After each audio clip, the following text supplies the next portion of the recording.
দর্শক, চাষি দুলুমিয়া ইউটিউব চ্যানেলের পক্ষ থেকে স্বাগতম। দর্শক, বরাবরের মতো আজকে নতুন একটা ভিডিওতে চলে আসছি। আপনারা এই চ্যানেলে অনেকগুলো ভিডিও দেখছেন, সেটা হচ্ছে সুপারি চারা কিভাবে রোপণ করতে হয় এবং কি জাতের চারা রোপণ করলে ভালো হয়। আমি বার্মা জাতের সুপারি চারা 10টা ডিমলা উপজেলা থেকে নিয়ে আসছি। একটা 105 টাকা, 110 টাকা করে পড়ছে খরচ সহ। তো সেই চারাগুলো অবশ্য এইখানে গাড়া হয়েছে 5টা, আর আমার বাড়ির সামনে গাড়া হয়েছে 5টা। এই টোটালি 10টা বার্মা জাতের বার্মা জাতের সুপারিশ চারা। তো মাশাল্লাহ, এটা অবশ্য অল্প ছোট গাছে অবশ্য ফল ধরবে, ছোট গাছে ফল ধরবে। আর দ্বিতীয় কথা হচ্ছে, আমি এখানে সারিবদ্ধভাবে দেখতে পাচ্ছেন গর্ত খোঁড়া হয়েছে। এখানে কিন্তু আমি সুপারিশ চারা রোপণ করব। যে অংশটা দেখতে পাচ্ছেন, এই যে অংশটা অবশ্য ক্ষেত, পুরা পুরা হচ্ছে আদা এবং হলুদ। হলুদ দেখতে পাচ্ছেন, আদাটা অনেক দূরে। এটা পুরোটাই অবশ্য তার বাগান করা হয়েছে, সুপারি বাগান করা হয়েছে, এবং আদা এবং হলুদ দুইটা চাষ হচ্ছে। আর এই সাইডটা এই পুরোটাই কিন্তু এখনো কোনো কিছু করা হয় নাই, শুধু লেচুর গাছ রয়েছে। আর পাশাপাশি এই যে গর্ত করা হয়েছে, দেখতে পাচ্ছেন প্রত্যেকটা গর্ত। এই গর্তগুলো কিন্তু সুপারি চারা রোপণ করব। কমপক্ষে 100 প্লাস হবে যত সম্ভব। বলছিলা 100 প্লাস হবে এই সুপারি চারা। এগুলো এই 100 প্লাসই সুপারি চারা রোপণ করব। 2-1 দিনের মধ্যে করলে অবশ্যই ভিডিওটা দেখাবো। রোপণ করার শেষে ভিডিও দেখাবো। আজকে দেখাবো শুধু কি করতেছি বা কি হচ্ছে সেটা দেখাবো। আমার এই প্ল্যানিং গুলা অবশ্য আমার নিজের মাথায় থিওরিটিতে করতেছি। এই জায়গাটা অবশ্য পরিত্যক্ত রয়েছে। এগুলো সুপারি চারা যদি হয়, সুপারি চারা কিন্তু বড় হয়ে যায়। সুপারি চারা দেখেন, এই যে সুপারি চারা, এটা কিন্তু সুপারি গাছ, সেই বিশাল বড় গাছ দেখতে পাচ্ছেন, অনেক লম্বা গাছ। এগুলো কিন্তু সুপারি। আপনারা জানেন যে 7 থেকে 8 বছর সুপারি লাগে ফলন আসতে। তো 7 থেকে 8 বছর এই জায়গাটা যদি পরিত্যক্ত থাকে, একটু ভাবেন কত সময় পরিত্যক্ত থাকে। তাহলে সেই জায়গাটা যদি আমি লিচু, তো ফলন হচ্ছেই, লিচু হবেই। এই গাছটা যদি আমি সুপারি চারাটা খাই, সুপারি চারা তো অনেক উচ্চতা হাইট হয়ে যাবে। লিচু গাছের যে গাছগুলো অবশ্য, এটা আরো হইতে তো অনেক সময় লাগবে। এটাও হবে, তার পাশাপাশি এই গাছটা দেখেন কতটুকু জায়গা আটকে রাখছে। সর্বোচ্চ এই এই এতটুকু জায়গায় অবশ্য গ্যাপ। এই গাছটা কিন্তু একবার লম্বা হয়ে গেছে, ওই যে অনেক দূরত্ব, ওখানে কিন্তু সুপারি ধরছে। তো এরকম সুপারি চারাগুলো অবশ্য ছোট জাতের সুপারি চারা গাড়ার চেষ্টা করবেন, 12 মাসিরা গাড়ার চেষ্টা করবেন, আরো ভালো হয়। আর যেহেতু জায়গা পরিত্যক্ত রয়েছে, সুপারি চারা রোপণ করবেন কোনো জায়গায় যেন গ্যাপ না থাকে।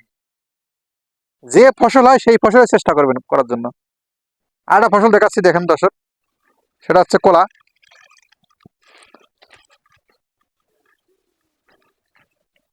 এই দেখেন দর্শক, এটা একটা যথেষ্ট ভিউ হয়েছে, প্রায় 3000-এর কাছাকাছি ভিউ হয়েছে। সর্বোচ্চ ফেসবুক থেকে সর্বোচ্চ শেয়ার করে দিবেন, যাতে এইরকম সফলতা আহ, গ্রামের মানুষ গ্রামের মানুষ যদি করে খেতে পারে, এরকম সফলতা আনতে পারে, সেদিক দিয়ে অবশ্যই সবাই চেষ্টা করবেন। আর কোনো জায়গায় যদি গ্যাপ না থাকে, সেই জায়গাগুলো অবশ্য পূরণ করার চেষ্টা করবেন। হইলেও হলুদ, নাহলে মরিচ, আদা, কলা চাষ, যে অবস্থায় যে ফসল হয়, সেই অবস্থায় সেই ফসল করার চেষ্টা করবেন। জমি গ্যাপ রাখবেন না, জমি খালি রাখবেন না। হয়তো একটু টাকা খরচ হবে, খাবার খাদ্য কিনতে হবে, সার কীটনাশক দিতে হবে। তো অবশ্যই চেষ্টা করবেন, একটু খরচ করলে অবশ্যই সফলতা আসবে।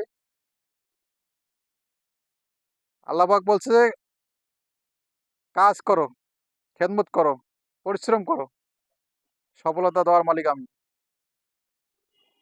আমরা যদি চেষ্টা না করি, আমরা যদি কাজ না করি, আল্লাহ পাক কিভাবে দিবে? তো অবশ্যই প্রত্যেকটা মানুষই চেষ্টা করবেন যাতে কাজ করার জন্য, শ্রম দেওয়ার জন্য।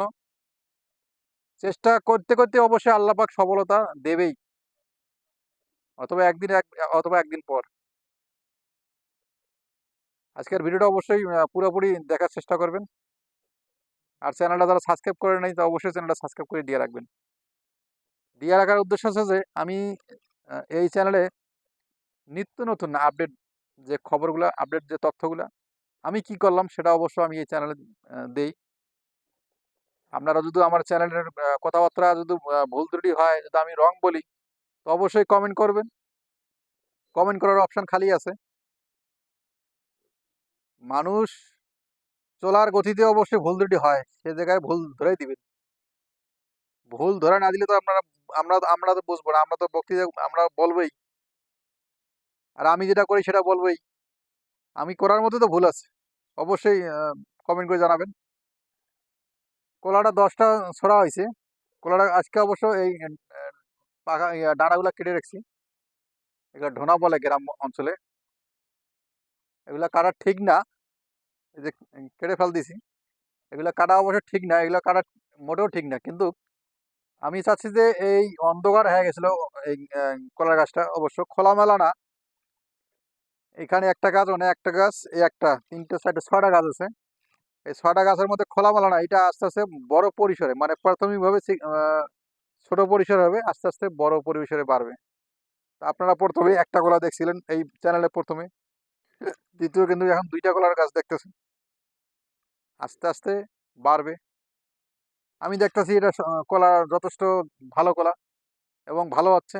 অবশ্যই আমাকে সেদিক দিয়ে বেছে নিতে হবে। তো অবশ্যই দেখার চেষ্টা করবেন। ভালো লাগলে অবশ্যই চ্যানেলটা সাবস্ক্রাইব করে দিবেন। আজকে এই পর্যন্ত ভিডিওটা শেষ করলাম। পরবর্তী ভিডিও দেখার জন্য অনুরোধ রইল। আসসালামু আলাইকুম।